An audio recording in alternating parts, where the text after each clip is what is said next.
U Pepelu je završila recepcija suvenirnica, dvorana za prezentacije, tehnička oprema, višeslojni krov od trske i drvenu konstrukciju. Vatrena je stihija progutala za samo 60 minuta, a samo zahvaljujući brzoj intervenciji i trudu gasitelja, požar se nije proširio na okolnu trsku i prouzročio još veću štetu. Kako se radi o samom pokrovu koji je trska, više slojeva trske, jedno 50 cm trske, drvena građa, sredstva za gašenje smo morali puno upotrijebiti radi toga što sama voda nije ulazila unutra, a požar je išao iznutra prema van.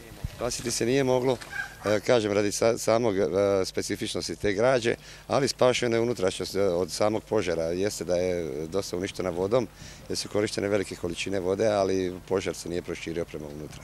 Djelatnici parka prirode u šoku i nevjerici probdjeli su noćašnje sate. Šteta je, kažu, veća od prvotnih procjena. Razmjere štete još uvijek ne znamo, to će nakon što završi očevid utvrditi stručnjaci.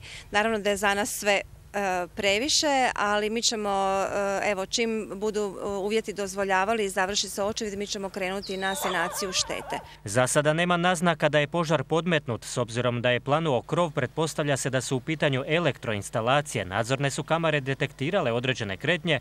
Ne zna se točno čega, ali bi vrlo lako mogli biti u pitanju glodavci. Iz parka prirode poručuju da nastavljaju s normalnim funkcioniranjem, a ulogu prijemnog centra preuzet će dvorac u Tikvešu.